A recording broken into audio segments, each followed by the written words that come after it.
Hello dear students. Organic chemistry में hydrocarbons की एक और फैमिली जिसको बोला जाता है एरोमेटिक हाइड्रोकार्बन। हाँ जी, आज के वीडियो में मैं आपसे डिस्कस करने वाला हूँ benzene as well as toluene के कुछ very very interesting and important question.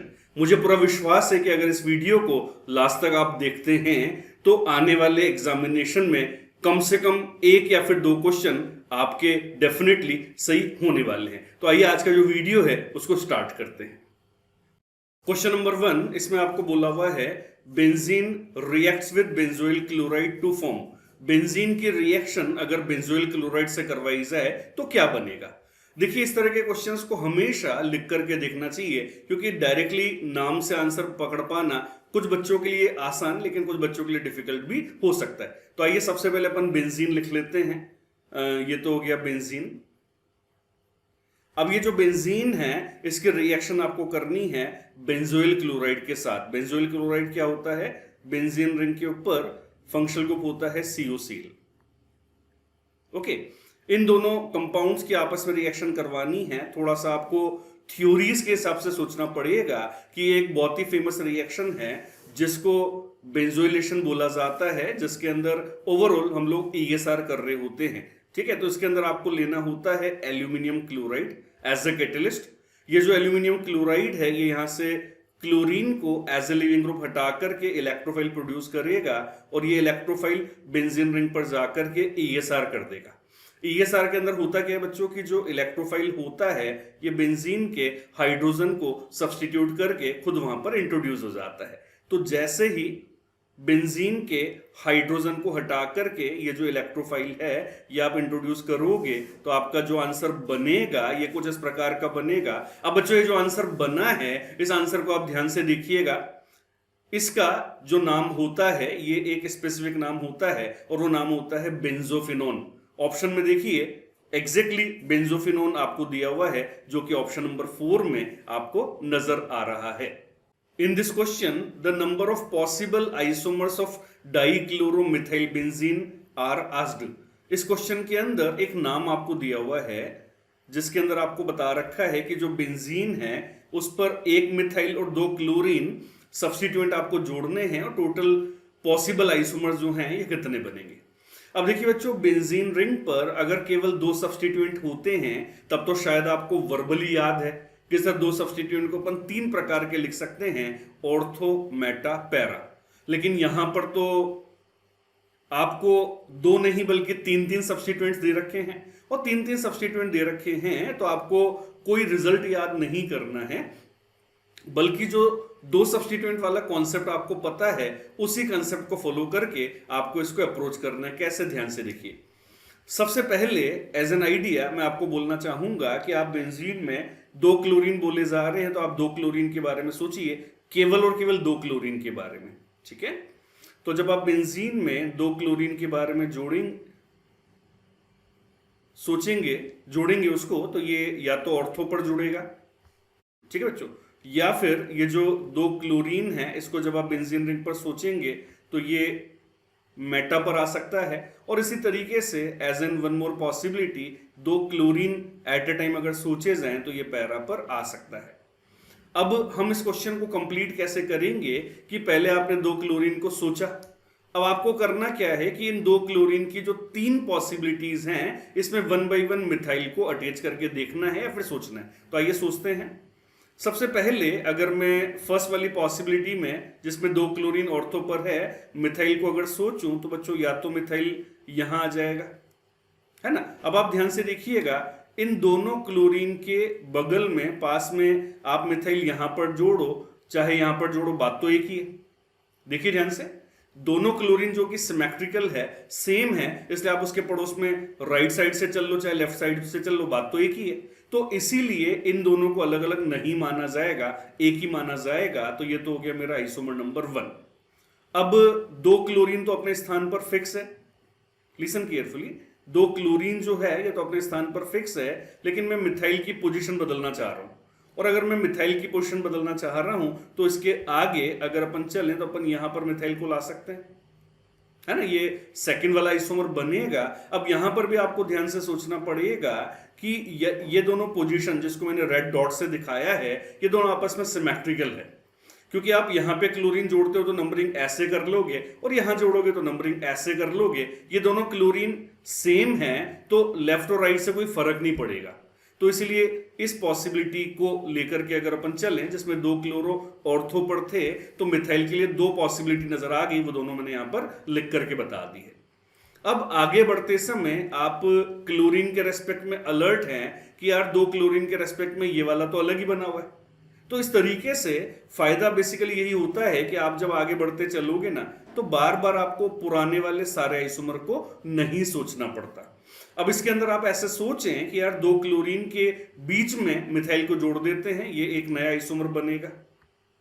इसके अलावा और अगर सोचें तो यार 2 क्लोरीन तो अपने प्लेस पर फिक्स हैं, ठीक है ना, ये मैंने मेटा पर लिए हुए इन दिस केस। अब इसमें सोचिएगा कि मिथाइल आप कैसे ला सकते हैं, तो इसके अलावा आप मिथाइल को यहां ले आइए। अब बच्चों ध्यान से देखिएगा, ये वाली जो पोजीशन है और ये वाली जो पोजीशन है, ये मेरे हिसाब से सेम आएगी। इन दोनों क्लोरीन के रेस्पेक्ट में ये वाला और ये वाला सेम आएगा, तो मैं सिमिलर वाले को नहीं लिख सकता ना, क्योंकि आइसोमर का मतलब डिफरेंट होना चाहिए, और यहां पर क्या डिफरेंट होना चाहिए, पोजीशन। लेकिन और आगे अगर अपन बढ़े तो इसके अंदर आप ध्यान से सोचिएगा, एक और पोजीशन बची हुई है जो इसको डिफरेंशिएट डेफिनेटली करेगा, और वो पोजीशन हो जाएगी बच्चों यू कैन से मेटा वाली, दोनों के रेस्पेक्ट में। देखिए ध्यान से, ये वाली अगर आप यहां पर मिथाइल जोड़ते हैं तो ये वाला जो आइसोमर है ये इन दोनों से डिफरेंट है, ठीक है ना। यानी दोनों क्लोरीन को अगर मेटा पोजीशन पर मैंने फिक्स कर दिया और उसके बाद मिथाइल जोड़ा जाए, तो इसके लिए 3 पॉसिबिलिटी नजर आ गई, और वो तीनों पॉसिबिलिटी हमारे सामने हैं, जिसमें बड़े आराम से डायरेक्टली आप सोच सकते हैं, डिफरेंशिएट कर सकते हैं, और फिर भी कॉन्फिडेंस नहीं है तो आप IUPAC नाम बना करके आराम से इनको जस्टिफाई कर सकते हैं कि ये आखिर अलग अलग कैसे है। अब इसके बाद मैंने क्या किया हुआ है कि जो 2 क्लोरीन है इसको पैरा पर लिया हुआ है। अब दोनों क्लोरीन को पैरा पे फिक्स करते हुए अगर मैं मिथाइल के बारे में सोचूं, तो सबसे पहले मैंने मिथाइल सपोज यहां जोड़ा, एक नया आइसोमर बना। अब आप बड़े ध्यान से देखिएगा कि यार ये वाला पोजीशन इस वाले पोजीशन के सिमेट्रिकल है, और यही नहीं बल्कि आप यहां पर भी अगर मिथाइल जोड़ोगे तो वो भी आपस में सिमेट्रिकल ही माना जाएगा, आइडेंटिकल ही माना जाएगा। यानी इस पॉसिबिलिटी में केवल एक आइसोमर बन सकता है, जो ऑलरेडी हम लोग लिख चुके हैं। तो इस तरीके से बड़े सिंप्लीफाई वे में और मेरे ख्याल से मिनिमम टाइम में आंसर आपको बनाना आ जाता है, और इस तरीके से आप जब भी 3 या 3 से ज्यादा सब्सटीट्यूएंट हो तो पार्टली अरेंज करते हुए चलिए, आसानी से आप आंसर बना पाएंगे। तो बच्चों टोटल कितने पोजीशन आइसोमर्स बन गए, 2 + 3 + 1, तो टोटल कितना हो गया 6, और 6 आपको दिया हुआ है ऑप्शन नंबर 3 में, तो इसलिए बच्चों इसका आंसर 3 चला जाएगा। इस क्वेश्चन में एक रिएक्शन सीक्वेंस हमारे सामने है। बेंजीन की जो रिएक्शन है ये एक एसिड क्लोराइड से आपको करनी है, एल्यूमिनियम क्लोराइड की प्रेजेंस में। यहां से बनेगा आंसर नंबर ए, और उसके बाद NH2 with OH- 8 high temperature मिलाना है, यहां से बनेगा बी। तो क्वेश्चन आपसे पूछना चाह रहा है कि जो प्रोडक्ट नंबर बी है ये आखिर क्या बनेगा। तो बच्चों सबसे पहले स्टेप नंबर 1 पर फोकस करिएगा, और स्टेप नंबर 1 क्या है, yes this is Friedel-Crafts acylation reaction. तो इसके अंदर एल्यूमिनियम क्लोराइड की सहायता से हम लोग यहां से क्लोरीन को हटा देंगे, एक इलेक्ट्रोफाइल प्रोड्यूस हो जाएगा इस तरीके से, और ये जो इलेक्ट्रोफाइल है ये बेंजीन रिंग पे जाकर के ESR करेगा। तो अपना जो फर्स्ट वाला आंसर बनेगा वो मैं यहां लिख के बता देता हूं क्या बनेगा। बेंजीन रिंग है, और ये जो बेंजीन रिंग है इस पर ये ग्रुप इंट्रोड्यूस हो गया, जिसके अंदर टोटल कीटोन के अलावा 2 कार्बन नजर आ रहे हैं, कीटोन के अलावा, ठीक है ना। तो इन 2 कार्बन को मैं सिंप्लीफाई वे में लिख देता हूं ऐसे। तो बच्चों ये तो हो गया आपका आंसर नंबर ए। अब इस आंसर के बनने के बाद आपको बोला हुआ है कि इसके अंदर हाइड्रोजन एल्कलाइन मीडियम में हाई टेम्परेचर पर मिलाइएगा। तो ये कौन सी रिएक्शन है, यस ये है वॉल्फ-किस्टर रिडक्शन। और वॉल्फ-किस्टर रिडक्शन के अंदर आपने करना क्या होता है कि ये जो कार्बोनिल ग्रुप नजर आ रहा है, हाँ जी, इस कार्बोनिल ग्रुप का कंप्लीट रिडक्शन करना होता है ऐसे। तो जैसे ही इस कार्बोनिल ग्रुप का कंप्लीट रिडक्शन आप कर लेंगे तो जो कीटोनिक ग्रुप है वो रेस्पेक्टिव एल्केन में या रेस्पेक्टिव हाइड्रोकार्बन में चेंज हो जाएगा। तो कुल मिलाकर के आपका जो आंसर बनेगा ये बनेगा एन प्रोपाइल बेंजीन इस तरीके से। This will be product number B. अब आपको देखना है कि ये वाली जो स्ट्रक्चर है ये किस में दे रखी है। ध्यान से देखिए, आई थिंक यहीं पर 3 कार्बन नजर आ रहे हैं, तो दैट्स वाई फाइनली इस क्वेश्चन का जो आंसर है वो सेकंड यानी कि बी हो जाएगा। इस क्वेश्चन के अंदर टोलुवीन आपको दिया हुआ है और इसकी क्लोरीन से रिएक्शन करनी है, लेकिन आपको जो कंडीशन दे रखी है बच्चों ये दे रखी है एच न्यू। तो देखिए टोलुवीन का जो क्लोरीनेशन होता है ये 2 प्रकार से होता है। एक तो होता है ESR जिसमें लेविस एसिड दिए हुए होते हैं, और एक होता है फ्री रेडिकल सब्स्टिट्यूशन जिसमें सनलाइट एच न्यू या हाई टेम्परेचर आपको दिया हुआ होता है, जो कि यहां पर आपको नजर आ रहा है। तो एज अ कॉन्सेप्ट अगर अपन बात कर लें तो ये जो कंडीशन है बच्चों ये है फ्री रेडिकल वाली। ओके, और आप अच्छी तरह से पहचान सकते हैं कि यार यहां पर जो CH3 है उसके पास एक हाईली रिएक्टिव फ्री रेडिकल बनाने वाला हाइड्रोजन बेंजाइलिक हाइड्रोजन अवेलेबल है, और इसीलिए डियर स्टूडेंट्स यहां पर ओवरऑल क्या होगा, फ्री रेडिकल सब्स्टिट्यूशन जिसके अंदर अटैक करने वाला कौन है Cl डॉट, और ये क्या करेगा बेंजाइलिक हाइड्रोजन को फ्री रेडिकल बनाते हुए आसानी से सब्स्टिट्यूट कर देगा। तो बस यही ध्यान रखिए इस तरह के क्वेश्चन में कि रिएजेंट क्या दिया हुआ होता है, क्योंकि अगर आपने फ्री रेडिकल की जगह ESR कर दिया या ESR की जगह फ्री रेडिकल कर दिया तो आपका आंसर गलत हो सकता है। What is the expected order of reactivity of the following compound in the electrophilic chlorination? और इसका रिएजेंट आपको बता रखा है कि Cl2 के साथ लेविस एसिड मिलाया जाता है। तो बच्चों यहां पर किसी प्रोडक्ट से मतलब नहीं है, यहां पर तो आपको सीधा सीधा रिएक्टिविटी निकालने को बोला जा रहा है। और देखिए बच्चों, हम एरोमेटिक हाइड्रोकार्बन्स की बात कर लें चाहे एरोमेटिक केमिस्ट्री की बात कर लें, ESR जो होता है ये सबसे ज्यादा फेमस रिएक्शन माना जाता है। तो सबसे पहले अगर मैं कंसेप्ट की बात कर लूं तो कंसेप्ट ये होता है कि जो ESR होता है ये होता है directly proportional electron density on benzene ring के। ESR is directly proportional to electron density on benzene ring। अब सोचें कि यार बेंजीन रिंग पर इलेक्ट्रॉन डेंसिटी कब बढ़ेगा, तो सिंपल सी बात है कि अगर आप इसमें इलेक्ट्रॉन डोनेटिंग ग्रुप जोड़ोगे तो बेंजीन रिंग पर इलेक्ट्रॉन डेंसिटी को इंक्रीज कर देगा, जो कि फेवरेबल है। और अगर मान लीजिए आपने इलेक्ट्रॉन विड्रॉइंग ग्रुप जोड़ा तो ये इलेक्ट्रॉन्स को विड्रॉ करते हुए डेंसिटी को कम कर देगा, तो ये फेवरेबल नहीं माना जाएगा। ठीक है जी। तो यहां पर अल्टीमेटली हमें क्या करना है कि जो फंक्शनल ग्रुप आपको दे रखे हैं उसका इंपैक्ट रिंग पर कैसा होगा वो सोचना है। आइए देखते हैं। ऑप्शन नंबर 1 को बड़े ध्यान से देखिएगा, CH2COOH है ना। तो COOH कोई रेजोनेंस नहीं कर पाएगा क्योंकि बीच में CH2 आ गया, तो आप केवल और केवल इंडक्टिव की बात करें। और बच्चों COOH का इंडक्टिव अगर सोचा जाए तो आप अच्छी तरह से जानते हैं कि इसमें मोर ईएन वाले एलिमेंट है, तो यहां पर क्या लगेगा -I। ऑप्शन नंबर 2 में एक लोन पेयर कंटेनिंग स्पीसीज है Nr2 जो कि डायरेक्टली जुड़ा हुआ है, तो ये ऐसे रेजोनेंस कर लेगा। और इस तरीके से अगर ये रेजोनेंस कर लेगा तो इसको अपन क्या बोलेंगे, +M या फिर +R। हम जानते हैं कि रेजोनेंस इंडक्टिव से ज्यादा इफेक्टिव माना जाता है, तो आप यहां पर इंडक्टिव की बात नहीं भी करोगे तो भी चलेगा। इसी तरह से बच्चों अगले वाले ऑप्शन में आपके सामने एक एस्टर है। एस्टर में भी ऑक्सीजन जो है वो बेंजीन रिंग से डायरेक्टली जोड़ करके दिया हुआ है, तो इसका भी अल्टीमेट जो इफेक्ट लगेगा वो क्या लगेगा, +M। और लास्ट वाले ऑप्शन की अगर मैं बात कर लूं तो यहां पर CCl3 है, और CCl3 के अंदर पॉसिबल होता है रिवर्स हाइपर कॉन्जुगेशन, है ना, जो कि इंडक्टिव से बड़ा है। तो मैं सीधे सीधे यहां पर -H की बात कर लेता हूं, जिसमें क्लोरीन का जो वैकेंट डी ऑर्बिटल होता है वो रेस्पॉन्सिबल माना जाता है। ठीक बच्चों, तो एक ट्रेंड तो आपको समझ में आ ही गया होगा, है ना। लेकिन उसके अंदर एक छोटी सी प्रॉब्लम ये है कि यार +M वाले दो हैं, तो इन दोनों में से ज्यादा इफेक्टिव कौन माना जाएगा। तो बड़े ध्यान से डिफरेंस को देखिएगा। जब आप डिफरेंस को देखोगे तो बच्चों कई तरीके से अपन इसको समझ सकते हैं, लेकिन सबसे आसान तरीका मेरे हिसाब से जो है वो है इलेक्ट्रोनेगेटिविटी। यहां पर बच्चों नाइट्रोजन है और यहां पर ऑक्सीजन है। नाइट्रोजन से इलेक्ट्रॉन का जाना ऑक्सीजन की तुलना में इजी माना जाएगा क्योंकि ईएन कम है। और अगर नाइट्रोजन से इलेक्ट्रॉन आसानी से जा सकते हैं तो ये मैं मानूंगा कि यहाँ पर जो प्लस एम होगा ये ज्यादा इफेक्टिव माना जाएगा या मैक्सिमम माना जाएगा। और जहां पर प्लस एम मैक्सिमम लगेगा ऑब्वियसली बात है वो इलेक्ट्रॉन डेंसिटी ज्यादा बढ़ा पाएगा। तो प्लस एम की अगर अपन बात कर रहे हैं तो प्लस एम सेकंड वाले में भी है, थर्ड वाले में भी है। और जैसा मैंने बताया कि नाइट्रोजन की एन कम है तो सेकंड वाले में जो प्लस एम लगेगा वो ज्यादा लगेगा।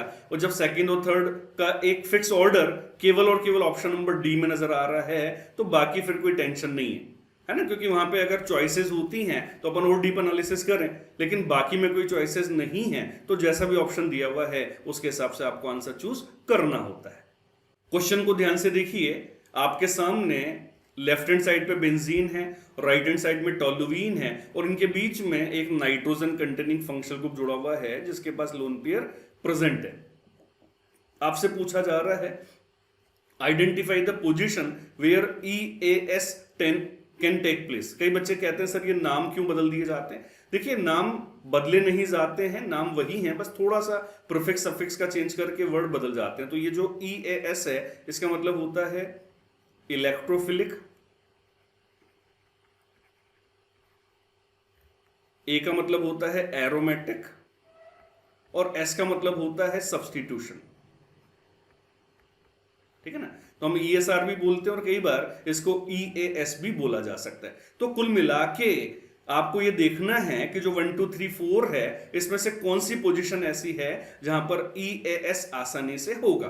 कंसेप्ट क्या है, इलेक्ट्रॉन डेंसिटी आपको सोचनी पड़ेगी कि कौन से वाले बेंजीन सिस्टम पर ज्यादा है। तो ध्यान से देखिए स्टूडेंट्स, अगर अपन रिलेटिवली सोचें तो ये वाली जो रिंग है इस पे तो केवल और केवल प्लस एम लग रहा है यहां से, लेकिन ये वाली जो रिंग है इस वाली रिंग पे प्लस एम के साथ साथ इस मिथाइल का प्लस आई पर या प्लस आई भी लगेगा। यानी कि मैं ये बोलूंगा कि ये वाली जो बेंजीन रिंग है इसकी रिएक्टिविटी ज्यादा है इलेक्ट्रॉन डेंसिटी ज्यादा होने की वजह से। तो इस बात से अपन को ये समझ में आ जाता है कि जो मेजर आंसर बनेगा वो लेफ्ट वाली रिंग से नहीं बल्कि राइट वाली रिंग से बनेगा। अब इसके अंदर कैसे सोचें, तो अगेन बच्चों कई तरीके हो सकते हैं, लेकिन सबसे सिंपल तरीका ये है कि यार दो दो फंक्शनल ग्रुप हैं तो पहले तो उन दोनों फंक्शनल ग्रुप में से जो ज्यादा फेवरेबल है वो चूज कर लो। आपको पता है कि यार प्लस एम वाला ग्रुप ये है और प्लस आई या प्लस हाइपर वाला ग्रुप ये है, और आप अच्छी तरह से जानते हैं कि इंडक्टिव या फिर हाइपर से मेसोमेरिक ज्यादा इफेक्टिव माना जाता है। तो इन दोनों फंक्शनल ग्रुप में से आप प्लस एम वाले ग्रुप को डोमिनेटिंग मान लीजिए, ये ज्यादा फेवरेबल है इलेक्ट्रोफाइल के आने के लिए। अब ये क्या नेचर रखता है, तो आप जानते हैं कि जितने भी प्लस एम वाले ग्रुप होते हैं ये ऑर्थोपेरा डायरेक्टिंग होते हैं और ऑर्थोपेरा में से पैरा वाला मेजर बनता है। लेकिन भैया जहां से प्लस एम लग रहा है उसके पैरा पर तो हाइड्रोजन ही नहीं है, तो ESR होगा कैसे, EAS होगा कैसे। तो इस तरह की परिस्थिति में बात तो इसी की माननी है, लेकिन अगर इसका पैरा नहीं बन पा रहा है तो इसका ऑर्थो वाला आंसर आप बना सकते हैं। और इसका ऑर्थो वाला आंसर यानी कि position number 1 will be favourable in this type of example. तो आपका अल्टीमेटली जो आंसर जाएगा यहां पर ये ऑप्शन नंबर ए जाएगा। Heating a mixture of sodium benzoate and soda lime gives, है ना, एक आई थिंक बहुत सिंपल सवाल है, लेकिन एक बार लिख करके देखें। आपको लेना है सोडियम बेंजोएट यानी बेंजोइक एसिड का सोडियम सॉल्ट, तो ये हो गया सोडियम बेंजोएट, और आपको बोला हुआ है कि इसको सोडा लाइम मिला करके गर्म करें। ओके, तो बच्चों आप जानते हैं कि जो सोडा लाइम होता है ये क्या करता है, बोलो बोलो क्या करता है, डी कार्बोक्सिलेशन करता है यानी कि CO2 हटा देता है। तो बस आप यहां से ओवरऑल CO2 हटा दीजिए, और जैसे ही आप यहां से अगर CO2 हटाओगे और हाइड्रोकार्बन की बात करोगे तो आपका जो आंसर बनेगा वो क्या बनेगा, बेंजीन, है ना, जो सोडियम है बच्चों बाई प्रोडक्ट में अलग हो जाएगा। तो आपका इस तरह के क्वेश्चन में जो आंसर आएगा ये ऑप्शन नंबर 4 आ जाएगा। इस क्वेश्चन को ध्यान से पढ़िएगा स्टूडेंट्स, मेजर प्रोडक्ट के बारे में आपसे पूछा जा रहा है। जो रिएजेंट है उसमें आपको दे रखा है HNO3 + H2SO4 जो कि नाइट्रेटिंग मिक्सर है, जो अल्टीमेटली एरोमेटिक नाइट्रेशन में एज ए स्टैंडर्ड काम लिया जाता है। ठीक है ना, तरीका ये होता है कि जो नाइट्रेटिंग मिक्सर बनेगा वो NO2 पॉजिटिव प्रोवाइड करेगा और ये NO2 positive ultimately benzene ring पर जाकर के ESR कर देगा। लेकिन यहां पर भी पिछले क्वेश्चन की ही तरह एक इंटरेस्टिंग बात है कि यार एक तो जुड़ा हुआ है मिथाइल, है ना, और एक जुड़ा हुआ है आइसोप्रोपाइल, तो किसको ज्यादा फेवरेबल माने, कौन ज्यादा इलेक्ट्रॉन डेंसिटी बढ़ाने वाला है। तो बच्चों ये जो मिथाइल है, इस मिथाइल के अंदर अपन बोलेंगे कि इसके अंदर अल्फा हाइड्रोजन कितने हैं 3, जो कि प्लस हाइपर कॉन्जुगेशन क्रिएट करेंगे। और अगर मैं आइसोप्रोपाइल की बात कर रहा हूं तो इसके अंदर अल्फा हाइड्रोजन कितना है 1, जो कि प्लस हाइपर कॉन्जुगेशन प्रोड्यूस कर रहा है। तो सोचिए प्लस हाइपर दोनों में है, लेकिन ज्यादा फेवरेबल किसका माना जाएगा, जिसमें अल्फा हाइड्रोजन ज्यादा है, ठीक है ना। तो इसको मैं बोलूंगा स्ट्रॉन्ग, और अगर ये स्ट्रॉन्ग है तो अल्टीमेटली यही इलेक्ट्रोफाइल के लिए ज्यादा फेवरेबल माना जाएगा। तो जो NO2 पॉजिटिव का इंसर्शन हमें करना है वो मिथाइल के अकॉर्डिंगली करना है। अब अगेन बच्चों मिथाइल के पैरा पर तो हो नहीं सकता क्योंकि वहां पर हाइड्रोजन अवेलेबल नहीं है, तो इस मिथाइल के ऑर्थो पर आप NO2 को इंसर्ट करा दीजिए। देखिए ऑप्शंस को ध्यान से, I think option number B ऐसा है जिसके अंदर जो कंसेप्ट हमने डिस्कस किया वो सेट होता हुआ नजर आ रहा है, और इसीलिए इसका जो आंसर जाएगा ये ऑप्शन नंबर बी जाएगा। हाँ जी, मेरे ख्याल से ये जो सवाल है ये एवरेज सवाल है और काफी फेमस सवाल है जो पुराने सालों में कई बार एग्जामिनेशन में आया भी है। ये बच्चों एक फिडलक्राफ्ट रिएक्शन का एक सबसे बेसिक एग्जाम्पल होता है जो हर स्टूडेंट को डेफिनेटली आना ही चाहिए, और ऐसे क्वेश्चन कई बार एग्जामिनेशन में आ भी जाते हैं। करना क्या है, बड़ा सिंपल है।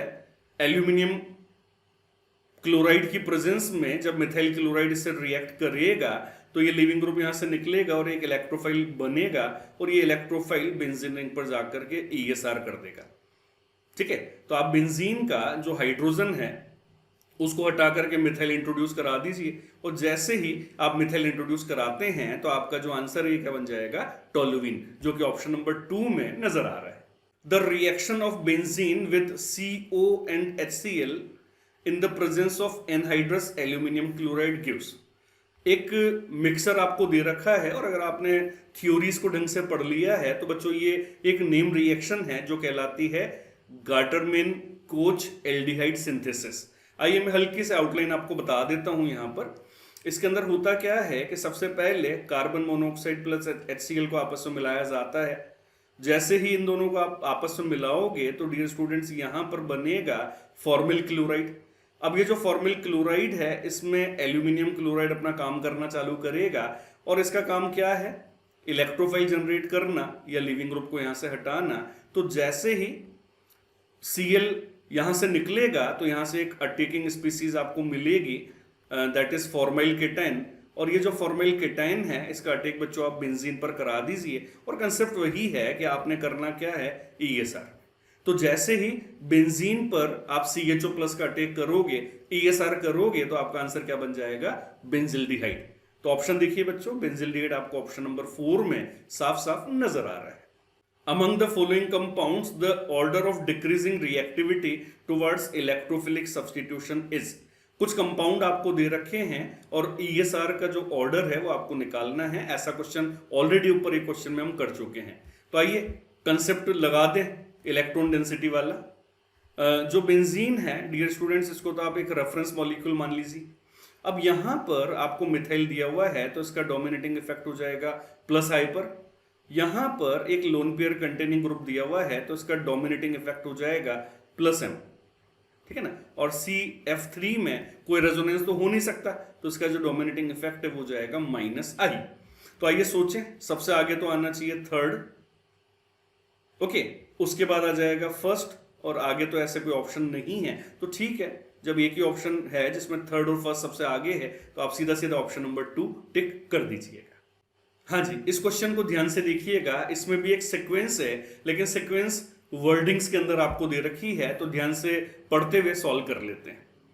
Chlorination of toluene in the presence of light, है ना। तो लाइट का ऑलरेडी क्वेश्चन आया था जिसके अंदर हमने आपको बताया कि आपको फ्री रेडिकल सब्स्टिट्यूशन करना है, ठीक है ना। तो यहां से आप Cl डॉट बना दीजिए और टोल्यूइन में जो बेंजाइलिक हाइड्रोजन होता है उसको रिप्लेस करा दीजिए।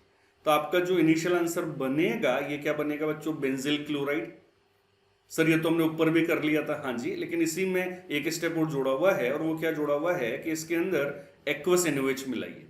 तो बच्चों जैसे ही आप इसके अंदर एक्वस NaOH मिलाओगे तो यहाँ पर सब्सटीट्यूशन रिएक्शन होगा, और एज अ रिजल्ट जो क्लोरीन है उसके बदले OH माइनस आ जाएगा। तो ये जो बना है इसी को आप फाइनल आंसर मान करके चलोगे, और इसको इन जनरल हम लोग बोल सकते हैं बेंजिल एल्कोहल। ध्यान से देखिए, ऑप्शन नंबर 4 में बेंजिल एल्कोहल आपको नजर आ रहा है।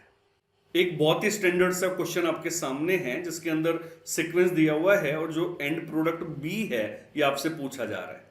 तो बच्चों जो रिएक्शन नंबर 1 है इसको आप ध्यान से देखिएगा, ये क्या है?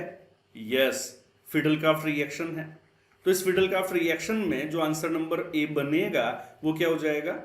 जो बेंजीन रिंग है इस पे अपन इलेक्ट्रोफाइल ले आए, और यहां पर जो इलेक्ट्रोफाइल बनने वाला नजर आ रहा है वो क्या है? COCH3।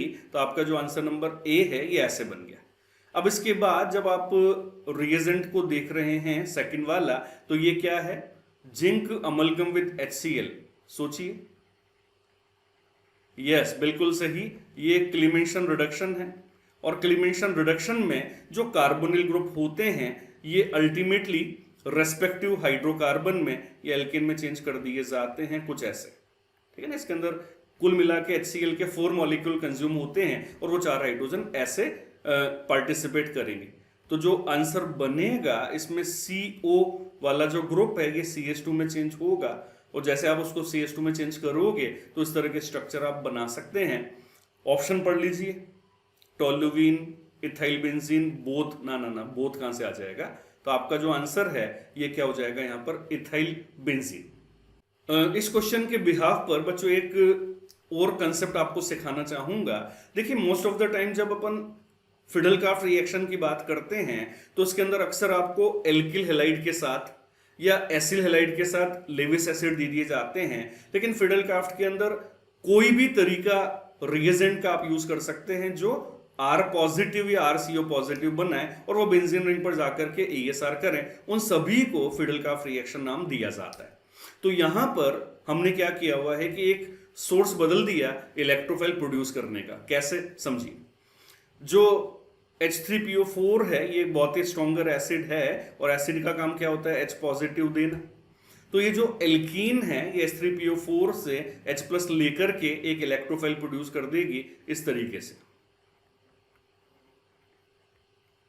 ठीक है ना। अब ये क्या हो गया? इलेक्ट्रोफाइल, और ये इलेक्ट्रोफाइल अल्टीमेटली बेंजीन रिंग पर जाकर के ESR कर देगा, और जैसे बच्चों ये बेंजीन रिंग पर जाकर के ESR करेगा तो आपका जो आंसर है ये क्या बन जाएगा? Isopropyl benzene. ऑप्शन को ध्यान से देखिए, ऑप्शन नंबर 2 में क्लियर कट नजर आ रहा है आइसोप्रोपाइल बेंजीन, और इसलिए इसका आंसर 2 जाना चाहिए। Which will not undergo Friedel Crafts alkylation reaction. 4 compound आपको दे रखे हैं और आपसे पूछा जा रहा है कि ऐसा कौन सा कंपाउंड है जिसमें फिडलकार्फ एल्काइलेशन पॉसिबल नहीं होगा। ध्यान से देखिए बच्चों, एल्काइलेशन का मतलब रिएजेंट तो फिक्स कर दिया, आपको केवल सबस्ट्रेट के बारे में सोचना है। अब यहां पर कंसेप्ट ये होता है कि यार फिडलकार्फ क्या एक प्रकार की ESR है, तो आप जो सबस्ट्रेट आपको दे रखे हैं उनमें ये देख लीजिए कि क्रियाशीलता या रिएक्टिविटी मिनिमम किसकी, क्योंकि जिसकी रिएक्टिविटी ज्यादा होगी वो तो कार्बोकेटाइन या इलेक्ट्रोफाइल के पास तेजी से जाएगा आकर्षित होता हुआ, है ना। लेकिन जिसके पास इलेक्ट्रॉन डेंसिटी कम होगी वो इलेक्ट्रोफाइल को एक्सेप्ट या अलाउ नहीं कर पाएगा, मना कर देगा। ठीक है जी, this is the concept behind this type of question. तो देखिए आराम से, इसमें -M है, ये तो लोन पेयर वाला ग्रुप है तो इस पर +M लगेगा, और यहां पर आप प्लस हाइपर कंजुगेशन या +I लगा सकते हैं, और यहां पर भी आप प्लस हाइपर कंजुगेशन या +I लगा सकते हैं। तो केवल और केवल ऑप्शन नंबर C ऐसा है जिसमें एक स्ट्रॉन्ग डीएक्टिवेटिंग ग्रुप जुड़ा हुआ है जो कि इलेक्ट्रोफाइल को अलाउ या एक्सेप्ट नहीं करेगा, और इसलिए इस क्वेश्चन में आंसर 3 जाना चाहिए। इस क्वेश्चन के अंदर एक सीक्वेंस आपको दिया हुआ है। सबसे पहले बेंजीन का रिएक्शन करना है सोडियम प्लस लिक्विड अमोनिया के साथ।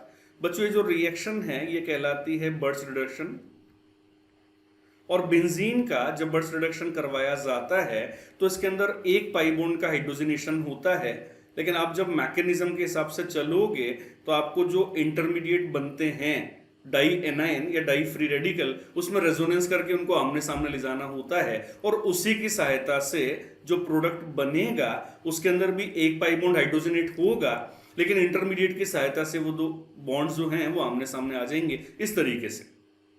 अब इसके बाद आपको अगले स्टेप में बोला जा रहा है कि इसका ओजोनोलाइसिस कर दीजिए। क्या कर दीजिए बच्चों? Ozonolysis.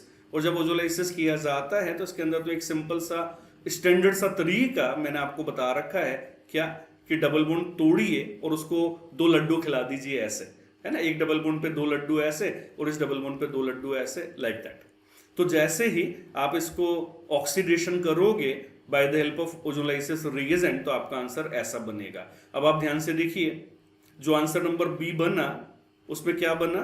CHO CH2 CHO from both the sides, है ना। तो CH2 CHO CHO केवल ऑप्शन नंबर 1 में नजर आ रहा है और इसलिए इसका आंसर ऑप्शन नंबर 1 चला जाएगा। लीजिए वापस से फिडेल-क्राफ्ट रिएक्शन का एक अनदर तरीका आपके सामने है।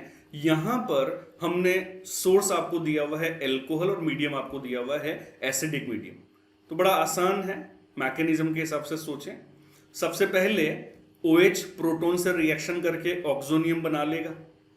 ऑक्सोनियम में ऑक्सीजन पर पॉजिटिव होता है जो कि एक बहुत ही अच्छा लिविंग ग्रुप होता है, तो अल्टीमेटली ये यहां से निकलेगा और एक कार्बोकेटाइन या एक अटेकर बनेगा ऐसे वाला, ठीक है ना। अब ये जो अटेकर बना है, लिख देता हूं आपके लिए एक बार, ये जो अटेकर बना है, ये जो कार्बोकेटाइन बना है, इसको आप ध्यान से देखिए, ये 1 डिग्री कार्बोकेटाइन है और आप बहुत अच्छी तरह से जानते हैं कि 1 डिग्री कार्बोकेटाइन इस प्रकार के अगर हैं तो इसके अंदर अपन रीअरेंजमेंट कर सकते हैं हाइड्रेट की शिफ्टिंग करते हुए, ठीक है ना। तो आप नियर बाई सेंटर से हाइड्रेट की शिफ्टिंग कर लीजिएगा। तो जैसे ही आप हाइड्रेट की शिफ्टिंग करोगे तो जो फाइनली अटेकिंग कार्बोकेटाइन बनेगा, ये बनेगा 3 डिग्री वाला ऐसे। अब ये जो अटेकर बना है इसको आप बेंजीन रिंग पर यूज कर लीजिए और जैसे बच्चों इसको बेंजीन रिंग पर ESR में आप यूज करोगे, है ना, ESR में आप यूज करोगे तो आपका आंसर क्या बन जाएगा? Tertiary butyl benzene. ऑप्शन पढ़िए ध्यान से, केवल ऑप्शन नंबर 3 ऐसा है जिसमें आपको टर्शरी ब्यूटाइल बेंजीन जस्टिफाइड होता हुआ नजर आ रहा है और इसलिए इस क्वेश्चन का जो आंसर है ये 3 जाना चाहिए। In which reaction poly substitution take place, है ना। अभी अपन सब्सटीट्यूशन की बात कर रहे थे, ESR की बात कर रहे हैं। पॉली सब्सटीट्यूशन का क्या मतलब होता है? देखिए, पॉली सब्सटीट्यूशन का मतलब ये होता है कि पहली बार तो ESR इन्होंने करवा करके आपको दे दिया, लेकिन जो प्रोडक्ट बना है अगर मान लीजिए वो वापस से रिएक्शन कर ले तो इसमें ओवरऑल बोला जाता है कि बाई सब्सटीट्यूशन, टाई सब्सटीट्यूशन या इन जनरल पॉली सब्सटीट्यूशन हो रहा है। अब पॉली सब्सटीट्यूशन कब होगा? जब बनने वाले प्रोडक्ट की रिएक्टिविटी काफी ज्यादा हो, लेकिन अगर मान लीजिए बनने वाले प्रोडक्ट की रिएक्टिविटी कम है तो वो फर्दर ESR को अलाउ या एक्सेप्ट नहीं करेगा, ठीक है ना। तो आपको यहां पर ये देखना है कि बेंजीन रिंग कहां पर काफी ज्यादा रिएक्टिव या एग्रेसिव हो चुकी है। तो बच्चों यहां पर तो -M वाला ग्रुप आया तो रिएक्टिविटी डिक्रीज हो जाएगी, यहां पर प्लस हाइपर वाला ग्रुप आया, है ना, यहां पर -M वाला ग्रुप आया और यहां पर भी -M वाला ग्रुप आया। तो केवल और केवल एक ही ऑप्शन ऐसा है, ऑप्शन नंबर 2, जिसमें रिंग एक्टिवेट होती हुई नजर आ रही है और रिंग अगर एक्टिवेट होगी तो इसके अंदर ये माना जाता है कि आप वापस से जो इलेक्ट्रोफाइल था उसको यूज कर सकते हैं और पॉली सब्सटीट्यूशन करवा सकते हैं। इस क्वेश्चन में केवल और केवल रिएजेंट के बारे में पूछा जा रहा है, which can be used in Fidel-craft acylation. ऐसा कौन सा रिएजेंट है जो फिडेल-क्राफ्ट एसाइलेशन में यूज करवाया जा सकता है? तो आइए सोचें। पहला वाला जो ऑप्शन है इसमें बच्चों ये लिविंग ग्रुप है, ठीक है ना। तो जैसे ही लेविस एसिड की सहायता से ये लिविंग ग्रुप बाहर निकलेगा तो यहां पर एसिल ग्रुप आ गया जो आराम से ESR कर देगा। सिमिलरली यहां पर भी लिविंग ग्रुप है Cl-, जैसे ही हटेगा तो एसाइल कार्बोकेटाइन बन जाएगा। और सिमिलरली यहां पर भी आपको एक क्लोराइड नजर आ रहा है और जैसे आप क्लोराइड हटाओगे तो यहां पर भी आपको एक इलेक्ट्रोफाइल बनता हुआ नजर आएगा। अब देखिए बच्चों, यहां पर एसाइलेशन बोला हुआ है जबकि ज्यादा अच्छा है कि फिडेल-क्राफ्ट रिएक्शन बोला जाना चाहिए था, बट ठीक है, बोथ वाला तो कोई ऑप्शन है नहीं, तो मजबूरी में थोड़े से इस तरह के वर्ड्स को अवॉइड करते हुए आप सोफिस्टिकेटेड सोचें और ओवरऑल यहां पर जो आंसर है ये फिडेल-क्राफ्ट रिएक्शन मानते हुए ऑल द अबव टिक कर दीजिए। आइए ध्यान से पढ़ने वाला क्वेश्चन है, if the mixture of the following four aromatic compounds on oxidation by strong oxidizing agent gives।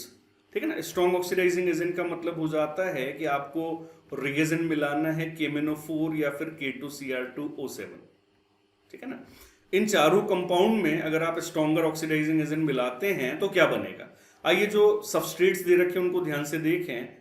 ये है बेंजाइलिक हाइड्रोजन वाला, ये भी बेंजाइलिक हाइड्रोजन वाला, ये भी बेंजाइलिक हाइड्रोजन वाला, और इसके अंदर भी एक हाइड्रोजन बेंजाइलिक वाला बोला जा सकता है। तो बच्चों हमेशा एक सीधा सा कॉन्सेप्ट ध्यान रखिए कि अगर बेंजीन रिंग से डायरेक्टली जुड़े हुए कार्बन पर किसी भी प्रकार का हाइड्रोजन है और आपने स्ट्रॉन्गर ऑक्सीडाइजिंग एजेंट मिला दिया तो वहीं से ऑक्सीडेशन होगा और अल्टीमेटली दूसरी कार्बन चेन स्प्लिट होकर के अलग हो जाएगी, लेकिन वो वाला जो कार्बन है वो बेंजीन से चिपका या जुड़ा हुआ रहेगा और ऑक्सीजन लेता जाएगा लेता जाएगा लेता जाएगा, और जैसे वो ऑक्सीजन लेता जाएगा तो अल्टीमेटली जो आंसर बनेगा, एंड प्रोडक्ट बनेगा, वो क्या बनेगा, बेंजोइक एसिड। तो इसलिए बच्चों इस तरह के सबस्ट्रेट्स में सभी में इंडिविजुअली अगर बात कर लें तो आंसर बन जाता है बेंजोइक एसिड। हाँ जी डियर स्टूडेंट्स, तो ये थे एरोमेटिक हाइड्रोकार्बन के मेरे हिसाब से more appropriate question for upcoming examination. मुझे पूरा विश्वास है कि सारे क्वेश्चन आपको अच्छी तरह से समझ में आ गए होंगे। तो बच्चों इसी तरह से जो हमारे वीडियोस हैं उनको आप देखते रहें और अपनी ऑर्गेनिक केमिस्ट्री को इतना अच्छे से तैयार करते चलें कि आपको आने वाले एग्जामिनेशन में ऑर्गेनिक केमिस्ट्री करने में मजा आए। अभी तक अगर आपने मेरे चैनल को सब्सक्राइब नहीं किया है तो चैनल को बेल आइकन दबा करके सब्सक्राइब जरूर करें और वीडियो को लाइक करें, शेयर करें और कमेंट्स करके बताएं कि आपको मेरे वीडियोस आखिर कैसे लग रहे हैं।